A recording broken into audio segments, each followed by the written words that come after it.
COVID has put a spotlight on that insurance gap here that we have in Florida.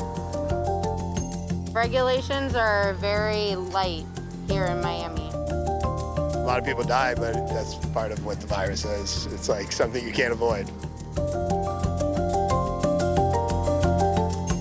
Hello and welcome to American Views, France 24's special coverage in the lead up to the 2020 U.S. presidential election. We're going to take you on a 10,000-kilometer road trip to 6 key swing states that will be critical in determining who ends up in the White House. And today we're going to focus on the state of Florida. Now, with a whopping 29 electoral college votes, the Sunshine State has long been a coveted prize, and it's rare to win the presidential election without winning Florida. Diverse and unpredictable, it's notorious for extremely close calls in the race to the White House. Now, here's some other key features to know about this crucial swing state. Dubbed the Sunshine State, Florida borders the Gulf of Mexico and has a semi-tropical climate. Florida has the longest coastline in the U.S., with more than 825 miles of beach. It's known for the mangroves and marshes of the Everglades, a UNESCO World Heritage Site. They're home to diverse wildlife. The third most populous state, Florida has more than 21 million residents who live mainly on the coast. Its capital city is Tallahassee. Florida has more retirees than any other state, over 20% of its population. There are also large Latino and Cuban communities. Tourists are drawn to Florida's beaches and theme parks, bringing in tens of billions of dollars in GDP each year. Florida is worth 29 electoral college votes. While retirees generally vote Republican, Latinos tend to the left. A wild card, Florida is a long-time swing state. In 2016, the state voted 48.6% for Donald Trump.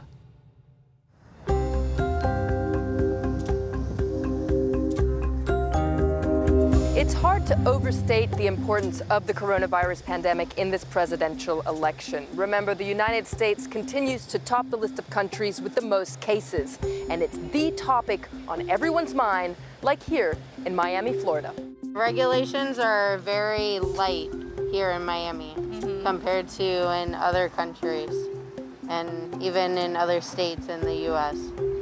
So, I mean, we're biased. We're nurses. Yeah, so that's the thing. We are biased. I understand that the economy took a hit, and I feel like that's pretty much, creating the decision of opening everything up so early because, in fact, we are still having cases. It does get bad, and I don't think that they should have opened everything up already. I mean, a lot of people die, but that's part of what the virus is. It's like something you can't avoid. I think that it just hasn't been handled correctly. I think that it could have been handled in a different way from the beginning. Florida has seen one of the biggest surges in COVID-19 in the country. In fact, this summer, it was the national epicenter. Minority groups like African-Americans and Hispanics have been particularly hit hard by the virus, and that's true here in Florida, which has the third largest Latino population in the nation. It's also where, proportionately, there are the most retired people, a group that's particularly vulnerable to the virus. At 84 years old, Richard Glom's health is frail. As a senior, he belongs to the group most at risk for severe illness from COVID-19. Well, the numbers in Florida are absolutely unacceptable. They're ridiculous.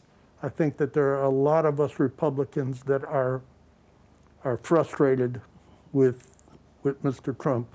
Glom and his wife are lifelong Republicans, but in 2016 they chose not to vote for the first time in their lives.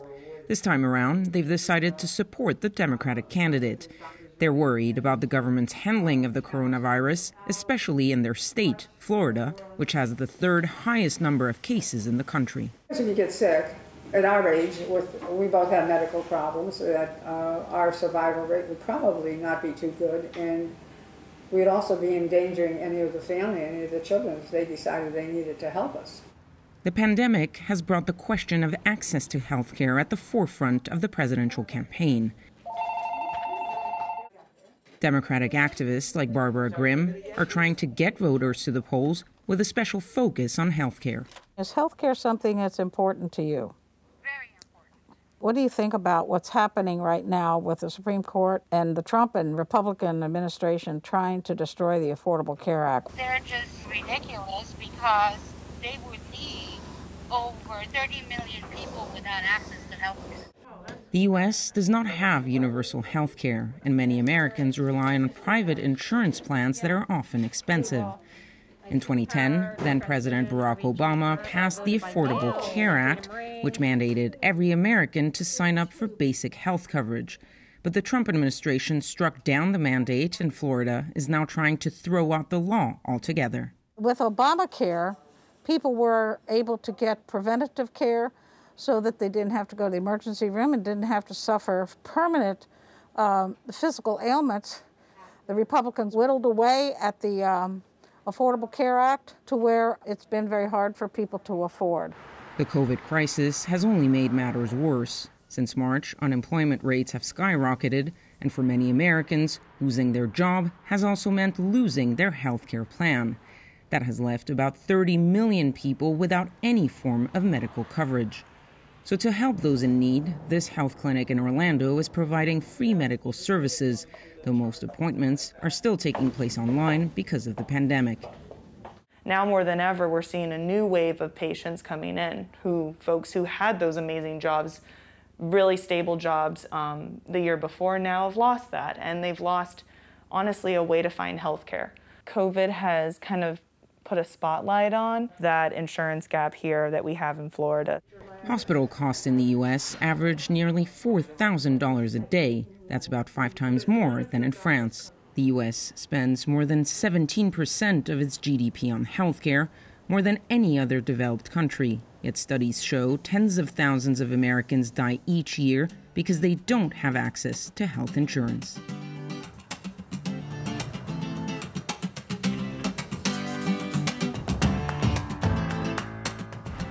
To better understand the impact that the coronavirus pandemic has had here in Florida and in the United States, I'm with Dr. Carlos Torres Vieira, an infectious disease specialist. Thank you so much for being with us today. You have been on the front line working to fight against the coronavirus here in Florida. In fact, you even had the virus yourself. Why do you think it's been so bad here in the state of Florida? There are several factors that I think play a role here. One thing is, in general, in the United States was bad because I think we don't have a coordination between the different parts of the health system. The health system in the United States is very fragmented into the private, public system, and within the private, different type of systems. So that doesn't allow to very much of coordination. Besides, the states and the federal government has been uncoordinated as well. So that also had an impact. The final thing is that I think people here are more relaxed than in other parts of the United States.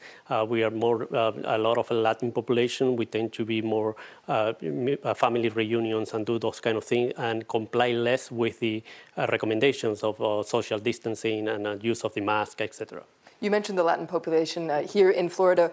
Why have minority groups like Latinos and African-Americans, why have they been hit harder than other groups? I think, again, several elements in there. One is that those populations tend to live in groups, the family family group are more than 2 people, usually a huge number of people, including sometimes several families living together. The same happens with the worker populations in the fields, you know, the farms and everything. Those people live all together, so to facilitate transmission.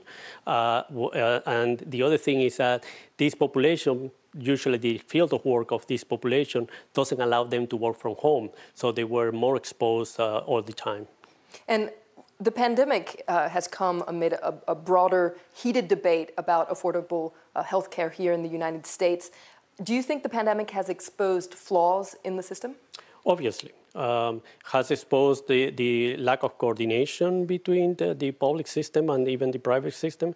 We have a huge part of the population that is not covered by the health system, and they try to avoid the hospital as much as they could.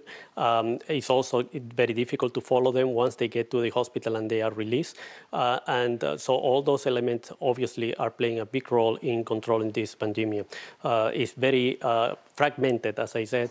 It's very fragmented in terms of different systems that they don't work together. And as a doctor and an expert, what do you think would be the ideal healthcare system here in the United States? I think I would love to have a system that is more coordination, where there is a public system that can, people who have not the money to buy an insurance can have a health system that they can rely on. Whether this is a combined system with private and public, I don't know, but certainly something that would allow the coverage of all population in the country. And you're on the front line against the coronavirus. Do you think that the American system is ready for the surge in cases that we're expecting this winter? Do you think it can handle it? I think we probably yes, but I would be careful about that because we thought the same thing when we started.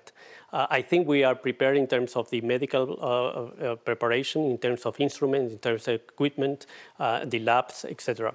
But again, we expect a huge surge. We are thinking that people are not very compliant with indications, so hospitals can go very easily into the mood of New York, basically, where we are going to be overcoming the hospitals. So that's what I'm afraid of. I think physicians are more toned with what works and what doesn't work. We have some medication that work, etc. We understand better the disease. But in terms of the surging in the request for medical help in the hospital, I'm not sure that we are ready for that yet. Well, thank you so much for all your input, Dr. Vieira. It's been very interesting talking to you. Thank you.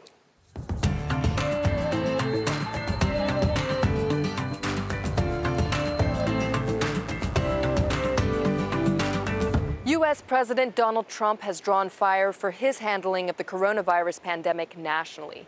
In fact, he himself contracted the virus in early October, and 65% of Americans believe he could have avoided getting sick had he taken COVID-19 more seriously. Interestingly, his first stop back on the campaign trail after recovering was here in Florida, proof that the Sunshine State is crucial in this presidential election. Well, that wraps it up for American Views. Thank you for watching, and stay tuned to France 24.